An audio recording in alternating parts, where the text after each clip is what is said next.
कलाम को सुनने के लिए तैयार है। एक एक को चुना, बरकत देना, कलाम के हिस्सा को मैं आपके कवि जलाली हाथों में देती हूँ। बाप, आपने कहा कि बोलने वाले तुम नहीं, तुम्हारे बाप का रूह है। मैं अपने बाप के रूह को इनवाइट करती हूँ यीशु नाम से, ताकि वो आज इन ज़िंदगियों से बात और करे, कलाम करे। हालेलुया। हर एक ज़िंदगी में आज का कलाम 100 गुना फलों को लेकर है। हर वो शैतान की ताकत जो आज के कलाम के खिलाफ है, यीशु के नाम से मैं उसे बांधती हूँ। हालेलुया। ताकि हर एक ज़िंदगी आज के कलाम के मुताबिक 100 गुना फलों को लाए, तुझे जाने और पहचाने, और ए खुदावंद तुझ में बढ़े और फलों को लाए, ताकि तू हमारी ज़िंदगियों से आनंद को पाए। खुश हो, यीशु नाम से तेरी मिन्नत करते हैं बाप। हर एक ज़िंदगी, जहन, सोच और ख्यालों को अपने कंट्रोल में कर, ताकि हर एक ज़िंदगी आज तेरे कलाम से भर कर जाए। हालेलुया। बरकत दे यीशु मसीह के नाम से, आमीन। हालेलुया। अपनी बाइबल मुकद्दस को अपने हाथों में लें, बुलंद करें और ऊंचा करके बोलें, खुदावंद मुझे तेरे कलाम से बेहद प्यार है, क्योंकि ये मुझे तुझ में कायम करता है, मुझे तुझ में बनाता है। ये मेरी निजात का वसीला है। मुझे ये तेरी बातें, तू जो ज़िंदगी है खुदावंद यीशु, ये मुझे तेरे बारे में आगाह करती, मुझे तेरी तालीम देती है, तेरी राहों पर चलने के लिए मुझे तैयारी बख्शती है। मुझे तेरे कलाम से, तेरी मुंह की इन बातों से बेहद मोहब्बत है। मैं सदा इन पर चलने के लिए तेरी हुजूरी में इकरार करती हूँ, करता सदा इन्हीं पर चलकर तेरे बुजुर्ग नाम को ऊंचा करूँगी, करूँगा। सब कहिए आमीन, आमीन। हालेलुया। खुदावंद यीशु मसीह की ज़िंदा पाक हजूरी में आप सबको खुशामदीद कहती हूँ। हालेलुया।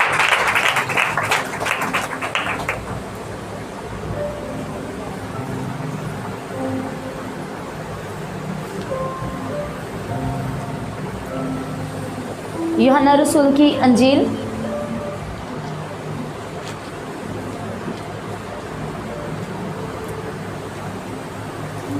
उसका 3 बाब और उसकी 18 आयत,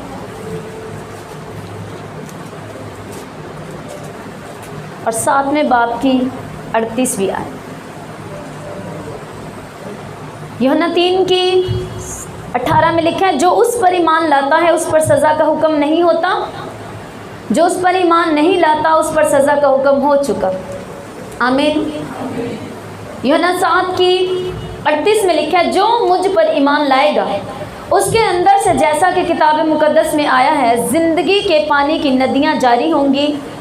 नीचे लिखा है 29वीं आयत में, उसने ये बात उस रूह की बाबत कही जिसे वो पाने को थे, जो उस पर ईमान लाए, क्योंकि रूह अब तक नाजिल ना हुआ था, इसलिए कि यीशु अभी अपने जलाल को ना पहुंचा था। आमीन। सब बैठ जाइए। हालेलुया।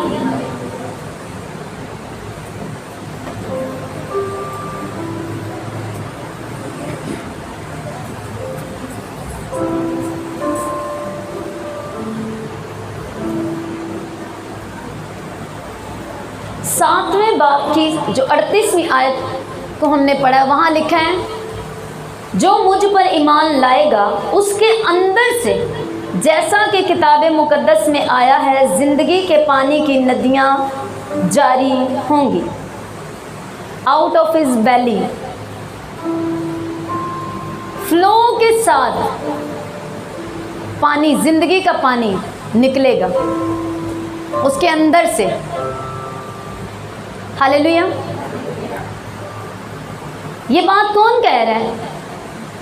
जो मुझ पर ईमान लाता है, यीशु मसीह। बुलंद आवाज से कहिए, ये नाम आपकी पनाहगाह है, इसे बुलंद आवाज से लिया करें। हालेलुया।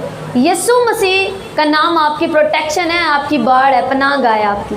यीशु मसीह ने ये कहा, जो मुझ पर ईमान लाएगा उसके अंदर से, जैसा कि किताब मुकद्दस में आया है। यानी कि किताब मुकद्दस इस बात की गवाही देती है कि जो शख्स यीशु पर ईमान लाएगा उसके अंदर से जीवन जल की नदियाँ, जिंदगी के पानी की नदियाँ जारी होंगी, यानी उसमें से रूह के काम जाहिर होंगे। ये बात क्या नीचे लिखे हैं? यीशु ने ये बात उस रूह के बारे में कही जिसे वो पाने को थे आने वाले टाइम में, यानी रूहुल कुद्दुस के बारे में, उसके फ्लो के बारे में यीशु मसीह ने ये बात की कि वो ज़िंदगी के पानी की जो नदियाँ, वो रूहुल कुद्दुस का बहाव उस शख्स के अंदर से निकलेगा। रूहुल कुदुस के काम और उसकी नेमतें उसमें से फूटेंगी और निकलेंगी, जो क्या करेगा? यीशु पर ईमान लाएगा। अगर किसी से भी मसीही घर में पैदा होने वाले किसी भी बच्चे से, शख्स से, बुजुर्ग से पूछा जाए क्या आप यीशु पर ईमान रखते हैं, तो वो क्या जवाब देंगे? जवाब 100% हाँ ही होगा। 100 नहीं तो 90%, जितना उनको पता है 99% या 100% हाँ ही होगा। हाँ, हम यीशु पर ईमान रखते हैं। लेकिन ये कौन सा ईमान है जिसके बारे में यीशु कह रहे हैं कि जो मुझ पर ईमान रखेगा उसमें से जिंदगी के पानी की नदियां जारी होंगी। इसका मतलब अगर किसी में से जिंदगी के पानी की नदियां जारी नहीं हुई या नहीं होती तो वो ईमान के उस लेवल पर नहीं है जो यीशु मसीह जिसकी बात कर रहे। हालेलुया। जो मुझ पर, मुझ यानी यीशु मसीह अपने बारे के लिए, जो मुझ पर, मुझ यानी कि उस मैं को, मैं यानी यीशु मसीह, हालेलुया, मैं को जो जानेगा, यीशु मसीह ने कहा मैं जो है वो खुदा के लिए मैं हूं। यीशु मसीह को जानना यानी कि जो मुझ पर ईमान लाएगा, जो मैं को यानी कि खुदा को मुझे जो समझ जाएगा, वही ये ईमान ला पाएगा जिसके अंदर से जीवन की नदियां जारी होंगी। हालेलुया। यीशु मसीह ने कहा, उससे पहले, इससे पहले कि ये बात यीशु मसीह ने रिपीट की, पुराने अहदनामा में खुदा ने, यहोवा खुदा ने अपने बंदा यिर्मयाह पर यह कलाम नाजिल किया कि अपने खालिक को, अपने खुदा को जानना हमेशा की जिंदगी है। हालेलुया। और खुदा की बड़ी मर्जी क्या है हमारे लिए? बहुत से मसीही लोग ईमानदार जानना चाहते हैं, अच्छा मैंने तौबा कर ली, बपतिस्मा ले लिया, अब मैं क्या करूं? अब खुदा की मेरे लिए क्या मर्जी है, क्या कॉलिंग है मेरी, क्या करूं मैं, मुझे क्या करना चाहिए? आपको सबसे पहला जो काम करना है और जो खुदा की आपके लिए पहली मर्जी है वो क्या है? एक तो पाकीज़ा ज़िंदगी गुजारना, लेकिन पाकीज़ा ज़िंदगी आप गुजार नहीं पाएंगे जब तक आप पाकीज़गी के सोते को जान नहीं लेंगे। हालेलुया। क्योंकि आपको पाकीज़ा ज़िंदगी जीने की ताकत कहाँ से आएगी आपकी? जो पाकीज़गी का सोता है। हालेलुया। वो पाकीज़गी का सोता यीशु मसीह है। देखिए मेरे साथ यिर्मयाह नबी की किताब, उसका नामा बाब और उसकी 24वीं आयत, बल्कि 23वीं से पढ़ेंगे। लिखा, खुदावंद यूँ फरमाता है कि ना साहिब हिकमत अपनी हिकमत पर और ना कवि अपनी कुव्वत पर और ना मालदार अपने माल पर फख्र करे, लेकिन जो फख्र करता है इस पर करे कि वो समझता और मुझे जानता है। हालेलुया। वो समझता और मुझे जानता है कि मैं ही खुदावंद हूँ जो दुनिया में शफकत और अदल और रास्तबाजी को अमल में लाता हूँ, क्योंकि मेरी खुशनुदी इन ही बातों में है, खुदावंद फरमाता है। मेरी खुशनुदी मतलब मेरी खुशी किन बातों में है? हाँ, वो आपको एक अच्छा बिजनेस, एक अच्छा घर दे के, एक अच्छा बिजनेस दे के, अच्छी औलाद दे के, आपको प्रॉस्पर करके वो खुश है। लेकिन ये सब बातें जो हैं वो तो खुद ब खुद बाइबल में लिखा है, वो आपके पीछे आएंगी, क्योंकि आप खुदा की छवि पे, जैसे ही आप अपनी छवि पे वापस आते, आदम खुदा की छवि पे था तो ये सारी ब्लेसिंग उसके पास थी। जब वो अपनी छवि उसने खोई, सब कुछ खो दिया। जैसे यीशु मसीह के वसीले इंसान वापस अपनी छवि पे आया, सब कुछ लिखा है उसके पीछे दौड़ता है, उसको फॉलो करता है। हालेलुया। लेकिन बड़ी मर्जी खुदा की क्या है? सबसे ज़्यादा वो हमें किस बात में देखकर कुछ है? जब हमारे अंदर ये जुस्तजू होती है, मैंने खुदावंद को जानना है। फिर कलाम में एक जगह पे लिखे, जब तक खुदावंद मिलता, जब तक, तब तक उसको ढूंढते रहो जब तक वो तुम्हें मिल नहीं जाता। जुस्तजू रखो, तो जब तुम उसे ढूंढोगे तो वो तुम्हें मिल जाएगा। इसका मतलब उसे ढूंढना, उसके बारे में जानना कोई ऐसा फलसफा नहीं है जो कभी नहीं मिल सकता, जो कभी ऐसे प्रॉब्लम नहीं, जो कभी जिसका कोई सोल्यूशन नहीं है, कभी हल नहीं हो सकता। हम उसे जान सकते हैं। हालेलुया, उसके बारे में समझ सकते हैं। उसने क्या कहा, कोई भी शख्स अगर वो बहुत हिकमत वाला है अपनी हिकमत पे फख्र ना करे, अगर वो बहुत जोर आवर है तो अपने जोर पे फख्र ना करे, अगर कोई मालदार है तो अपने माल पे फख्र ना करे। अगर किसी ने फख्र करना है तो वो किस बात पे करे कि वो मुझे समझता है और मुझे जानता है। खुदावंद फरमाता है, कहता है इन्हीं बातों में मेरी खुशी है कि तू मुझे जाने और मेरी पहचान, मेरी खोज में लगे, मेरी मर्जी को जानने के लिए। क्या आप पूरी तरह से जानते हैं जिसको आप मानते पूछते हैं वो असल में क्या है? जो मुझ पर ईमान लाए, यानी कि जो समझे कि मैं हूं क्या, मैं जो दावा करता हूं कि मैं हमेशा की जिंदगी हूं, वो उसका ईमान किस बात पर हो? सिर्फ ये ईमान हो कि हाँ यीशु मसीह आया, उसने बड़े मौजे किए, हाँ जी हम ईमान रखते हैं, हाँ जी हमें पता है यीशु खुदा का बेटा है। कैसे ये पता नहीं, किसी को साबित नहीं कर सकते। हाँ चर्च से सुना हुआ है, संडे स्कूल में सुना था यीशु खुदा का बेटा है, मुझे इतना ही पता है। जब तक जिस पर ईमान रखा जा रहा है उसे समझा नहीं जाएगा, जाना नहीं जाएगा, तो क्या ईमान पूरा है? ईमान का मेयार ही कुछ नहीं है। जिस पर ईमान रखा या लाया जा रहा है उसको जानते ही नहीं, उसके बारे में कोई पता नहीं है कि वो कैसा है, क्या है, चाहता क्या है, क्या पसंद है, क्या उसको नहीं पसंद। जिसको जानते ही नहीं उस पर ईमान भी नहीं रख पाएंगे, और अगर होगा तो वो जब जैसे ही कोई प्रॉब्लम आएगी वो गया ईमान। इसलिए जितना आप अपने खुदा को जानते हैं उतना ही आपका ईमान मजबूत होता है। शैतान गिरा नहीं पाता उस शख्स को, मुसीबतें पीछे नहीं कर पाती उस शख्स को जो अपने खुदा को जानता है। यीशु मसीह ने, आप जानते हो, जिन्होंने मौजे किए कि दावे करेंगे मैंने तेरे नाम से नबूवतें की, एक टाइम में उन्होंने मेहनत की, अच्छी जिंदगी गुजारी, मांगा मेहनत करके, नबूवतें मिल गई, मौजे की कुव्वत मिल गई, अब मौजे हो रहे हैं, नबूवतें हो रही हैं, पर खुदा के साथ रिश्ता नहीं है। यीशु मसीह ने नबूवतें, बदरूहें निकालने वाले, मौजे करने वालों से उस शख्स को ऊपर कर दिया जिसकी उसके साथ वाकफियत है, जिसने शुरू में मेहनत नहीं की, जो लगातार मेहनत कर रहा है। और मुझे ये बात समझ में नहीं आती कि जिसके साथ यीशु मसीह की वाकफियत हो वो नबूवत ना करे, वो मौजे ना करे, वो बदरूहों को ना निकाले, ये पॉसिबल ही नहीं। हालेलुया।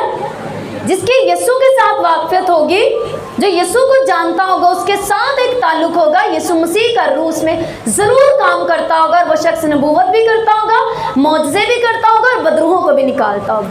यीशु ने जो यहाँ बात की वो उनकी की जो बिना यीशु के एक टाइम में गिफ्ट लेके बैठे और अब सिर्फ उनका इस्तेमाल कर रहे हैं। कितनों को बात समझ आ रही? मैं भी आपको बताऊंगी कि यीशु मसीह ने इसी बात का दावा किया यूहन्ना की इंजील में। हमेशा की जिंदगी किसके पास है?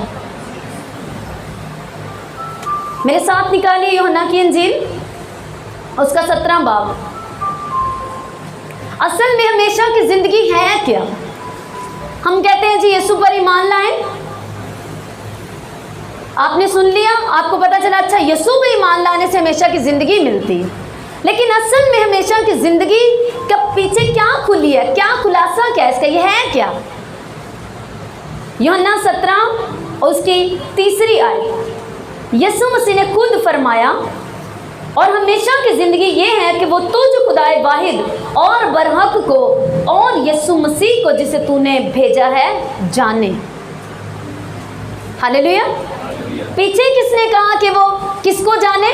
खुद खुदा ने कहा, खुदाए वाहिद और बरहक ने, जिसकी यीशु यहाँ पे बात कर रहे हैं, उसने खुद यिर्मयाह के वसीले नामे बात में क्या कहा कि मेरी खुशनुदी इस बात में है कि तुम इन बातों पर ध्यान लगाओ कि तुमने मुझे समझना है, मुझे जानना है। और यहाँ पर यीशु मसीह ने उसी बात को बड़ा किया, उसी को रिपीट किया कि हमेशा की जिंदगी है क्या जिसकी मैं मुनादी करने आया हूं। वो हमेशा की ज़िंदगी ये है कि वो तुझ खुदाए वाहिद को, यानी कि बाप को जाने,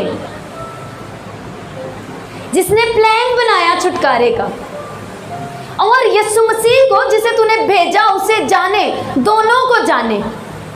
क्योंकि अभी यहाँ पर रूहुल कुदुस के लिए यीशु मसीह ने अभी कहा कि मैं जाऊंगा और बाप से दरख्वास्त करूंगा, तब रूहुल हक ने आना था जमीन पर कलीसिया के बीच में। लेकिन ऐसा नहीं कि इससे पहले रूहुल कुदुस का कोई काम नहीं, रूहुल कुदुस साथ ही है बाप के और बेटे के। लेकिन यहाँ अभी यीशु मसीह ने दुख उठाने के बाद, मरने और जी उठने के बाद रूहुल कुदुस को नाजिल करना था। उससे पहले की ये बात है कि क्या है हमेशा की जिंदगी, कि वो तुझ खुदाए वाहिद को जाने, यहोवा खुदा को जाने, और यीशु मसीह को भी जाने कि यीशु मसीह खुदा का क्या है, कलमा है, वो जिसके अंदर जिंदगी है, जिसके वसीला खुदा ने हमें जिंदगी दी। यीशु मसीह खुदा है, ये हम जाने। वो सिर्फ इंसान नहीं कि वो इब्ने आदम है सिर्फ जी। लोग कह देते हैं कि जी उसने खुद कहा बाप मुझसे बड़ा है, अपने आप को हमेशा इब्ने आदम का, तो इसका मतलब ये नहीं है कि वो खुदा नहीं है। जब उसने जमीन पर गुनाह माफ किए तो खुदा के एतबार से किए। हालेलुया। उसने बताया कि इब्ने आदम को जमीन पर गुनाह माफ करने का इख्तियार है, यानी कि मैं खुदा हूं। ये जाने जिसने जिंदगी पानी है और ऐसा ईमान पाना है जिसके अंदर से जिंदगी की नदियां जारी हों, वो ये जाने कि यीशु खुदा का बेटा है, यीशु मसीह खुद खुदा है और इंसान है। जब वो मसीह बना तो वो खुदा का बेटा है और इंसान है। लेकिन यीशु मसीह अपनी जात में खुद भी खुदा है, वो ये जाने। अगर वो यीशु मसीह को खुदा की हैसियत में नहीं जानते तो वो जिंदगी को नहीं पा सकते। हालेलुया। वो ये जाने कि मैं जो बात कर रहा हूं, कि जो मुझ पर ईमान लाएगा वो इस बात को जान ले कि मैं ही वाहिद रास्ता हूं बाप तक जाने का। अगर बादशाही खुदा ने बनाई है तो बादशाही तक लेकर भी जा खुदा ही सकता है। हालेलुया। अगर खुदा बाप ने बादशाही तैयार की है तो खुदा बेटा उस बादशाही तक हमारी वाहिद रसाई है। हालेलुया। कितनों को बात समझ आ रही है? क्या है हमेशा की जिंदगी, कि वो खुदाए वाहिद को, खुदा बाप को जाने, वो जान जाए कि खुदा मेरा खुदा नहीं। बहुत से लोग हैं आज तक वो गैर कौमों की तरह ही दुआ करते हैं, खुदा है खुदा।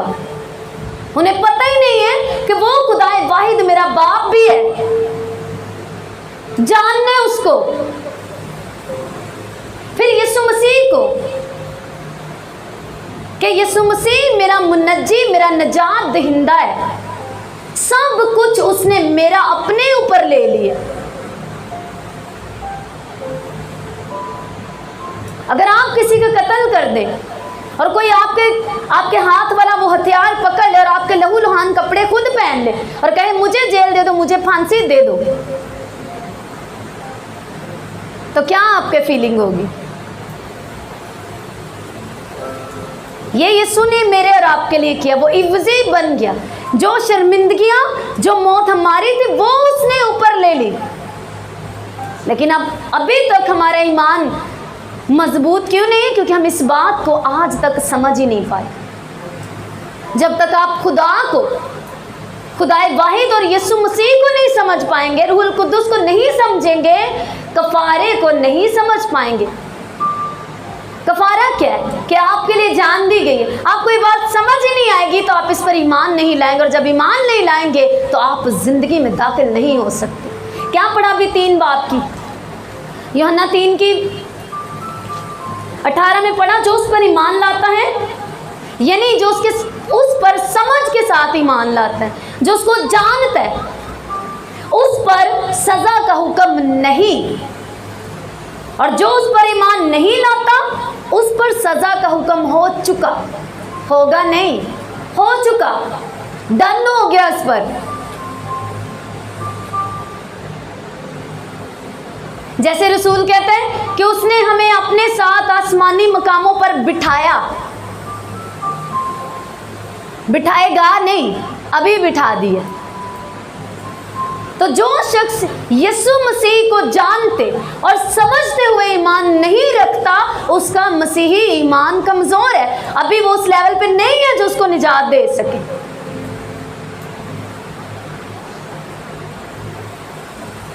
क्योंकि हमें निजात कैसे मिली है? फजल से, यीशु मसीह पर ईमान लाने से हमें निजात मिली है, रास्तबाजी के कामों से नहीं मिली। हमें निजात कैसे मिली है? यीशु पर ईमान लाने से। और अगर वो ईमान अपनी जात से मुर्दा है, उसके अंदर ईमान नहीं है और यीशु मसीह को जानना और समझना है ही नहीं, तो क्या समझते हैं आपके वो ईमान आपको आपकी रसाई करेगा बादशाही तक? हरगिज नहीं। गैर कौमें भी यीशु पर ईमान रखती हैं, कोई नबी के तौर पर, कोई खुदा के बेटे के तौर पर भी रखते हैं जो समझ गए हैं, कोई किसी तरह से, कोई किसी तरह से, उसकी कुदरत पर वो भी ईमान रखते हैं। लेकिन एक मसीही का ईमान फर्क है जो उसको बादशाही तक लेके जाता है। ईमान की दौलत, अपने ईमान से हम बादशाही में जाएंगे। लेकिन यहाँ पर एक निहायत ज़रूरी बात पर हम गौर करेंगे, वो ये कि अगर हमें फजल ही से निजात, यीशु मसीह पर ईमान लाने से निजात मिली है, फिर हम जो चाहे सो करें, क्योंकि हमारे पास फजल का एक अथॉरिटी है, हमारे पास एक इख्तियार है सब कुछ करने का, क्योंकि फजल से हमें निजात मिल गई है। अब हम जो मर्जी करें, ये गलत है। वो लोग जो अपने किरदार पे काम नहीं करते और सिर्फ इसी हवाले को लेके बैठे हैं कि हमें फजल ही से निजात मिली है, ये सच है, 100% सच है कि हमें फजल ही से निजात मिली है और यीशु पर ईमान लाने से निजात मिली। लेकिन उनको साथ ये नहीं भूलना चाहिए कि यीशु मसीह ने कहा पाक बनो जैसा तुम्हारा बुलाने वाला पाक है। हालेलुया। ताकि तुम में रहकर वो अपने काम कर सके। वो रूह हक जो तुम्हें मिल चुका है, वो रूह तुम्हारे साथ रह सके, तुम्हारे वसीले अपनी खूबियों को जाहिर कर सके और बहुतों को बचा सके। ये है फायदा पाकीज़गी में चलने का, कि तब रूह हक हमारे साथ रह सकता है, हम में से अपने काम कर सकता है। तब जब हम अपने आप को, पुरानी इंसानियत को उतार देते हैं, नए बनते हैं और यीशु पर ईमान लाते, उसके जानते और समझते। जब हमने उसको जानने और समझने में ये बात भी आती है, अच्छा वो पाक है, वो पाकीज़गी पसंद करता है, तो मुझे पाक छोड़ने पड़ेंगे, मुझे वो गलत आदतें, गलत देखना, वो सब कुछ छोड़ना पड़ेगा। यीशु क्या क्या पसंद करता है? पढ़ो चारों अंजीलों को, क्या क्या यीशु को पसंद है। उसमें सब उसने बताया कि एवजॉय नहीं करना, दूसरे के बारे में बात नहीं करना, गुस्सा नहीं करना, ये नहीं करना, मियाँ बीवी के रिश्ते के बारे में बता दिया, नौजवानों के बारे में बता दिया, हर एक चीज़ को यीशु मसीह ने बता दिया। यीशु मसीह को जानने, सिर्फ उसकी ज़ात के बारे में नहीं, हाँ वो खुदा की ज़ात है, वो इलाही ज़ात है, सारी अलूहियत उसमें मुजस्सम होकर सुकूनत करती है, एक तोते की तरह रट्टा लगा लिया, नहीं, वो उसकी तालीम भी क्या है ये भी जानना और उस पर अमल भी करना। हालेलुया। कि वो यीशु, वो जो इलाही ज़ात है, वो जो खुदा है, वो चाहता क्या है, उसकी मर्जी क्या है।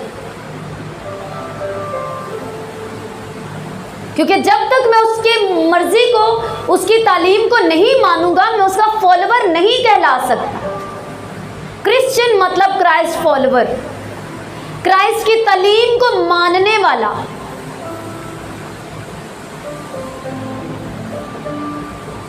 जब हम क्राइस्ट को मानने का दावा करते हैं और उसके फॉलोवर बनते हैं, अमल करके तब हम इस ईमान की बात कर सकते हैं कि हाँ, मेरे पास वो ईमान है जो मुझे हमेशा की ज़िंदगी में दाखिल कर सकता है। लेकिन इसका मतलब ये नहीं कि किरदार को पीछे छोड़ दें।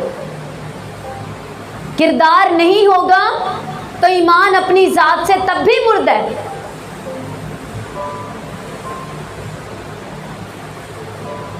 हालेलुया। आज मुझे लग नहीं रहा किसी को समझ आ रही है। ये बहुत ज़रूरी है जानना। हमेशा की ज़िंदगी की दौड़ में है हम, लेकिन अगर उसको पा ही नहीं सकना तो फिर दौड़ना कैसा। और जब हमें दौड़ने के सही तरीके पता होते हैं फिर हम अच्छी दौड़ पाते हैं। हालेलुया।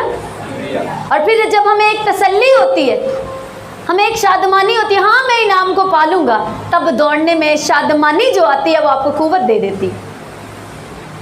आज आप जान पाएंगे कि आपने जो दौड़ रहे हैं, अगर आप इसको जानते और समझते हुए दौड़ेंगे तो आप वो हमेशा की ज़िंदगी को पा लेंगे। हालेलुया। जब आप ये समझ जाएंगे तो एक शादमानी कुव्वत आपके अंदर आएगी, और खुदावन की कुव्वत, उसकी शादमानी बाइबल कहती है, हम उसकी शादमानी हमारे लिए कुव्वत है, ताकत है हमारी।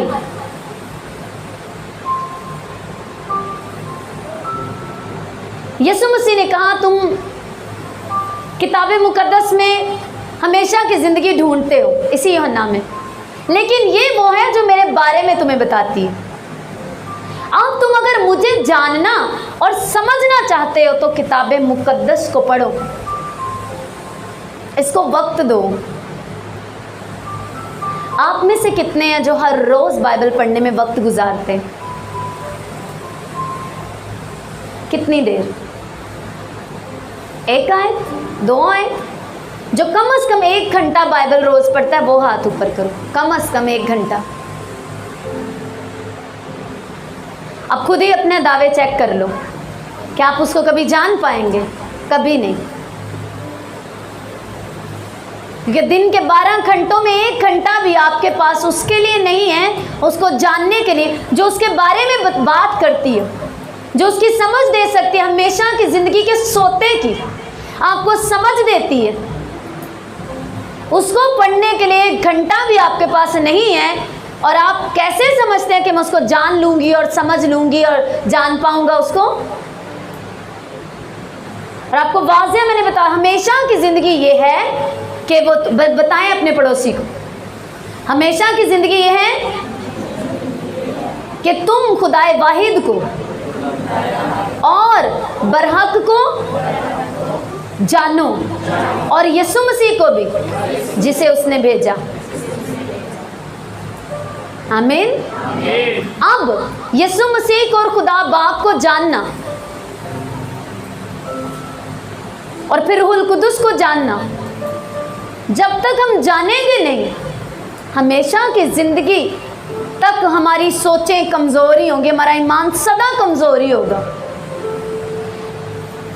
बहुतों को तो ये तक उनका ईमान पक्का नहीं है, अगर उनसे पूछो यीशु मसीह आएंगे क्या आप उठाए जाओगे?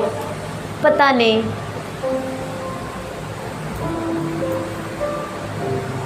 तो फिर हमें तो ईमान से निजात मिली, और इतना मतलब ईमान नहीं है, हाँ मैं जाऊंगी, मैं उठा लिया जाऊंगा, मैं उठा ली जाऊंगी। ये दिलेरी नहीं है। ये क्यों नहीं है? क्योंकि आप अपने अंदर का एक ही लम्हे में जायजा लेके बोलते हैं हाँ पता नहीं। अंदर से आपका ज़मीर आपको दिलेरी के साथ कहने की इजाज़त नहीं देता कि तू दिलेरी से कहे हाँ मैं जाऊंगी, मैं जाऊंगा, क्योंकि आप अपने आप को सबसे ज़्यादा जानते होते हैं। हालेलुया।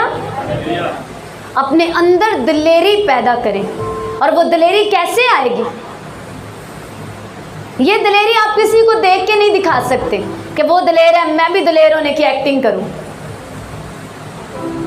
ये दिलेरी तब आती है जब आप रोज़ उसके कलाम को पढ़ के उसके ऊपर चलते हैं, और उस चलने से जो आपको एक्सपीरियंस मिलता है वो आपको दिलेरी देता है।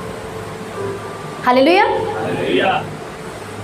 आपने बाइबल में से पढ़ा, अच्छा तू नागहानी दहशत से नहीं डरना जो अचानक दहशत आती है, जो अचानक एक हादसा होता है वो कभी तुझ पे नहीं होगा। आपने इस बात को अपने अंदर रख लिया, ईमान बना लिया कि कभी भी जो अचानक हादसा होता है वो मुझ पे नहीं होगा। आपने आज के दिन में पढ़ा और आज आप एक जगह से गुजरे और वहाँ हादसा हुआ और आप बच गए। आपने देखा अच्छा जो मैंने पढ़ा था और उस पर मैंने ईमान बना लिया था कि अचानक हादसा जो होता है, नागहानी दहशत, वो मुझ पे नहीं आएगी। वाकई मुझ पे नहीं आएगी। अब आपके अंदर दिलेरी आ गई। हालेलुया। यानी कि जो कलाम मुकद्दस में से आप पढ़ेंगे उसको उसी पर ईमान बनाएंगे और फिर उसके मुताबिक चलेंगे सारा दिन, एक ही दिन नहीं, लगातार जिंदगी भर। और जब उस चीज़, वो ईमान जो आपने रख लिया कलाम मुकद्दस में, जब वो आपको बचा लेगा, वो एक्सपीरियंस के बाद आपको एक दिलेरी मिल जाएगी जो आपसे कोई नहीं छीन पाएगा, क्योंकि वो आपने किसी से ली नहीं है, वो आपने खुदा के कलाम पर ईमान रख के तजर्बे से पाई है। हालेलुया। ये है कलाम में जीना और चलना। ना चाहो तो बहुत मुश्किल, चाहो तो आसान है। बहुत आसान तो नहीं, लेकिन मुश्किल भी बहुत नहीं। हालेलुया। यीशु मसीह को जानना, खुदाए वाहिद को जानना अपनी ज़िंदगी का सबसे बड़ा टारगेट बनाना चाहिए आपको, अगर आप मसीही हैं तो, क्योंकि इसी के पीछे हमेशा की ज़िंदगी है, खुदाए वाहिद को जानने और समझने में। क्योंकि जो उसे जानता है वो ये समझता है कि अगर मैं नापाक रहूँगा तो वो मेरे साथ, मेरा और उसका फिर कोई जोड़ नहीं है, वो मेरे साथ कभी नहीं रह पाएगा, हम कभी भी एक साथ नहीं चल पाएंगे, क्योंकि वो नूर है और मैं तारीकी हूँ, मेरे काम दुनियावी हैं, मैं और वो एक साथ नहीं चल पाएंगे। ये आपने जान लिया। फिर आप कोशिश करेंगे, अच्छा मुझे अगर खुदा के साथ चलना है ताकि वो मेरे साथ रहे, तो मुझे इन चीज़ों से हटना पड़ेगा। जब आप हटना शुरू करेंगे आप उसके करीब होते जाएंगे। यीशु मसीह ने कहा, जो वो मसीही, वो ईमानदार जो मुझे जानता नहीं है, वो जन्म के अंधे की मानीद है। जिसने रंगों के नाम तो सुने हुए हैं, हाँ पीला रंग होता है, नीला होता है, लाल हरा रंग होते हैं, पर रंगों की अहमियत के बारे में नहीं जानता। कहते हैं ऐसे ही वो लोग हैं जिन्होंने मेरे बारे में सुना हुआ, चाहे बचपन से सुना हुआ, पर वो मेरे बारे में जानते हैं पर मुझे नहीं जानते। हालेलुया। तो जिंदगी किसमें? यीशु को जानने में। यीशु के पीछे चलने के बाद आप क्रिश्चियन हैं, क्राइस्ट को फॉलो करने के बाद। अगर आप क्राइस्ट को फॉलो नहीं करते आप क्रिश्चियन नहीं हैं। यह आपकी ज़िंदगी की सबसे बड़ी खुशफहमी है कि आप क्रिश्चियन हैं, कि क्रिश्चियन का मतलब ही है क्राइस्ट फॉलोवर। ये नहीं क्रिश्चियन घर में पैदा हुए का मतलब है क्रिश्चियन, वो झूठे दावे। क्रिश्चियन मतलब क्राइस्ट का फॉलोवर, पीछे चलने वाला, उसी की बातों पर ध्यान करने वाला, जो कुछ क्राइस्ट करता है वही करने वाला क्रिश्चियन। और जो ये नहीं करता वो काला धब्बा है, बेइज्जती है क्रिश्चियनिटी की वो शख्स, वो कोई भी क्यों नहीं। रसूल कहता है जितनी जिंदगी पुरानी इंसानियत में, पुरानी तौर तरीकों में गुजार ली, कहता वही काफ़ी है, अब होश में आओ। लिखा है रास्तबाज होने के लिए होश में आना पड़ता है, होश में आओ और जानो खुदाए वाहिद को, जानो उसके बेटे यीशु मसीह को, क्योंकि जब बेटा तुम्हें आज़ाद कर देगा तो तुम वाकई आज़ाद हो जाओगे, क्योंकि उस बेटे के पास सारा इख्तियार बाप ने दिया हुआ। बेटे के साथ वाकफियत बना लो, क्योंकि वही एंड ऑफ द डे आपको कहने वाला है कि मेरी आंखों से दूर चला जा, क्योंकि तेरी मेरी कोई वाकफियत नहीं है। टाइम स्पेंड करना सीखो रोज यीशु मसीह के साथ, अगर उससे ये नहीं सुनना चाहते आखिर दिन में, तो हफ्ते में एक रोजा इसलिए नहीं रखो कि मैं भी मौजे कर सकूं, इसलिए रखो कि मैं तुझे जान सकूं, मुझे अपनी समझ दे, मुझे रूह से भर दे। जब आप रूह से भरे जाएंगे तो आप में से नदियां जारी होंगी, जिंदगी के पानी की नदियां। वो जिंदगी का पानी रूहे हक है, रूहुल कुद्दुस है, और जिसमें रूहुल कुद्दुस बसता है मौजे अपने आप होते हैं। मरकज 16 बाब में लिखा है, ईमान लाने वालों के दरमियान मौजे होंगे। वो बीमारों पे हाथ रखेंगे तो बीमार चंगे होंगे, बदरूहें जाएंगी। ये अपने आप होगा, इसके लिए नहीं आपको ज़रूरत रोज़े रखने की, और इसके लिए अपने आप को, अपनी जान को, सेहत को ख़राब करने की, सिर्फ इसलिए कि मैं कुव्वत ले लूँ बस, ताकि पता लगे कि मेरे को भी शिफा दी नेमत है। याद रखें, आप रोज़े रख के शिफा बदरूहे निकालने की नेमत तो ले लोगे, पर अगर किरदार नहीं होगा ना, वही आपके सामने खड़ा होकर बोलेगा कि मैं जानता हूँ यीशु को, तू कौन है। बोलेगा सारा दिन तुम मेरे साथ ही रहता है, मेरी सारी गेम्स को तू ऑपरेट करता है, और अभी मुझे कह रहा है निकल इसमें से। वो कभी नहीं जाएगा, क्योंकि हमेशा तारीकी के ऊपर रोशनी गालिब आती है। और अगर हम नूर में नहीं है, हम यीशु के साथ नहीं, और यीशु हमारे बीच में नहीं है, कभी तारीकी आगे से भाग के नहीं जाएगी, याद रखना। फिर वो सिकवा यहूदी के बेटों की तरह, जैसे उनको बोला था यीशु को भी जानते हैं, पलूस से भी वाकिफ है, तुम कौन हो, और मारा और उनके कपड़े फाड़े, उनको बेइज्जत किया सब ने। बदरूहें निकालना तो आम सी बात है उस शख्स के लिए जो जिसकी यीशु के साथ वाकफियत है, जिसके अंदर यीशु मसीह बसता है, उसको खुद देख के चिल्लाती हूँ। तो मेहनत कहाँ लगानी है? यीशु को जानने में। बारे में बहुत जान लिया आपने, कई सेमिनरियां भी सिर्फ इसलिए करते हैं, बाइबल स्टडी क्लासेस भी इसलिए लेते हैं, चर्च में सरमन भी इसलिए नोट करते हैं कि हमें ज़रा नॉलेज हो जाए किसी से बात करने की। आप बहुत गलती पे, आप कभी बरकत नहीं पा सकते आप, क्योंकि आप दिमाग में ट्रिक लेके कलाम को सीख रहे हैं। किसी को मैं जवाब दे सकूं, जबकि यीशु मसीह ने कहा बोलने वाले तुम नहीं, तुम्हारे बाप का रूह होगा। अगर वो रूह तुम्हारे अंदर बसेगा, सही वक्त पर सही कलाम तुम्हारे अंदर से रूहुल कुद्दुस निकालेगा। और लेकिन तब तुम्हारे मुखालफों को तुम्हारे खिलाफ कहने का मकदूर नहीं होगा, कह नहीं पाएंगे कुछ तुम्हारे खिलाफ। मेहनत करनी है, सही जगह पे करनी है, उसे जानने में।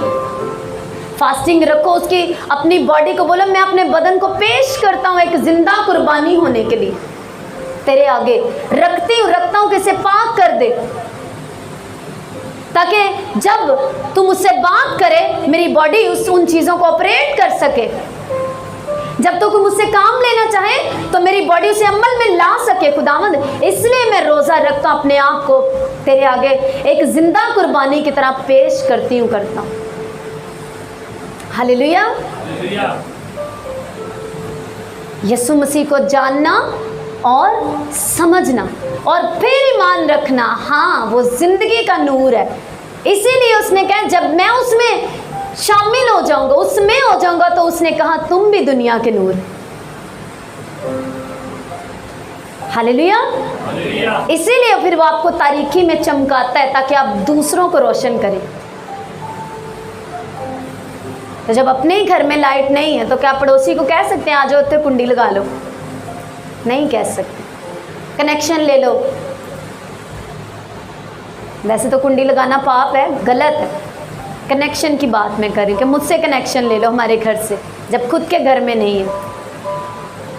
अपनी ज़िंदगी का टारगेट बना ले, खुदाए वाहिद को जानना, अपने आसमानी बाप को जानना। क्यों उसे पुराने अहदनामे वो सिर्फ खुदा है और नए अहदनामे यीशु के वसीले वो मेरा बाप बन गया? क्या पीछे वजह? इतना बड़ा भेद, इतनी बड़ी अपॉर्चुनिटी, इतनी बड़ी बरकत, मैं इसे जानना चाहता हूँ। ऐसा क्या यीशु मसीह ने अपनी मोहब्बत को इतना मुझसे प्यार कर लिया बाप ने, और फिर यीशु ने कि मेरी सारी शर्मिंदगी अपने ऊपर ले ली। मुझे जानना है इस भेद को, क्या है इसके पीछे। तब आप हमेशा की ज़िंदगी के क्लोज होते जाएंगे। फिर किसी के पास इख्तियार नहीं है किसी मुसीबत, जब आपका ध्यान मुसीबत की तरफ होएगा नहीं तो वो आपको गिराएगी कैसे? क्योंकि आपका ध्यान तो 24 घंटे इस बात पे लगा हुआ है कि मैंने कफारे को समझना है, मैंने कोड़ों की लाशों को समझना है, मैंने समझना जीवने का भेद क्या है, ये क्या है, वो क्या है, ये कैसे है। जब हर वक्त आपका इस पर ध्यान है तो फिर प्रॉब्लम हो गई, इसकी तरफ आप सिर्फ सिंपल एक थैंक्स कर दोगे, खुदावंद मुझे इससे निकाल ले, मुझे कुव्वत दे, दैट्स इट, बस। लेकिन रोजे चल रहे ने, सिर्फ दुआवां चल रही ने, वर्षी बिता चल रही है कि बस है मुश्किल हल हो जाए एक तरह, फिर वो हो तो जाती है, क्योंकि मेहनत का रिजल्ट तो आना ही होता है, हो तो जाती है, पर हमेशा की ज़िंदगी की बातें भी बड़ी दूर है, उसका सफ़र भी हमारा सफ़र नहीं है, वो बड़ा अलग है। क्योंकि हमने दुनिया के कौमों और लोगों की तरह अपनी जान को सिर्फ दुख दिया मकसद पूरा कराने के लिए। ये एक मसीही की ज़िंदगी और उसके तौर तरीके नहीं है, ये दुनियावी तरीके, ये जिस्म की ख्वाहिशें हैं जो मार देती हैं। हालेलुया। पहले खुदा बाप ने ये कहा कि मेरी खुशनुदी किस बात में है कि वो मुझे जाने और समझे, यही उनका फ़ख्र है।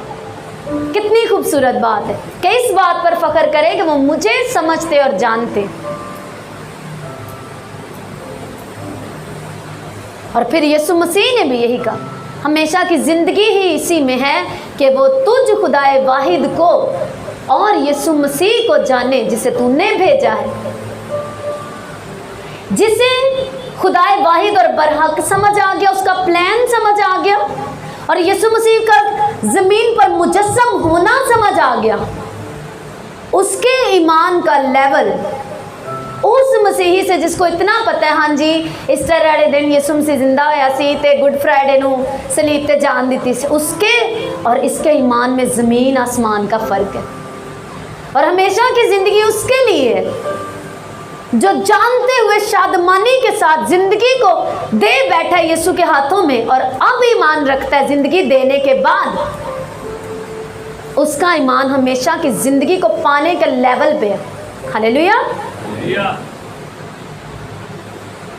अब अपने आप को चेक करें, बिलन अगर रोज़ जाके अपना शेड्यूल बनाएं दिन का, हर रोज़ कम से कम 1 घंटा सिर्फ बाइबल पढ़ें। उसमें आप सिर्फ इतनी दुआ करेंगे खोलने से पहले, खुदा बाप यीशु नाम से मैं मिन्नत करता हूँ कि कलामे मुकद्दस को, अपने पाक कलाम को समझने के लिए मुझे हिकमत दे। पाक रूह मेरी मदद के लिए आए, मैं आपको वेलकम करती हूँ ताकि मैं खुदा की बातों को समझ सकूँ। आमीन, यीशु के नाम में आमीन। ये प्रे होगी और उसके बाद पूरा घंटा बाइबल आप पढ़ेंगे। आप एक किताब को लेके बैठ जाएं और खुद ही ऐसे देखें, आपको कभी समझ नहीं आएगी जब तक टीचर पास ना बैठा। वही किताब जब टीचर आपको समझाता है आपको समझ में आ जाती है। ऐसे ही है, टीचर ज़रूरी है और रूहुल कुदुस टीचर है। जब आप उसको इनवाइट करेंगे अपने पास, वो आपको समझाएगा। शुरू में तो शायद समझ नहीं आएगी, 1 दफ़ा 2 दिन, 1 हफ्ता, 2 हफ्ते, लेकिन तीसरे हफ्ते में या दूसरे हफ्ते में आप देखेंगे मुझे कुछ समझ आने लग गया। आपका इंटरेस्ट खुद ब खुद बढ़ेगा जब आपको समझ आना शुरू होगा। हालेलुया। लेकिन अगर आप उस घंटे में जी अच्छा 1 घंटा करना है, उसमें आपने लंबी लिस्ट अपनी भी रख ली और उसमें 2-4 गीत भी गा लिए और घंटा खत्म होने वाला तो 1 बाब भी पढ़ लेंगे, 2 आयतें पढ़ ली। बाइबल स्टडी के लिए अलग, यही जितनी प्रे बताई गई इतनी प्रे बस। हालेलुया। और मेरा ईमान है कि खुदा पाक रूह आपकी ज़रूर मदद करेगा, क्योंकि कलाम को सिखाने वाला वाहिद टीचर वही है। हालेलुया। अपने सरों को झुकाएं, अपने हाथों को उठाकर सब अपने कदमों पर खड़े हों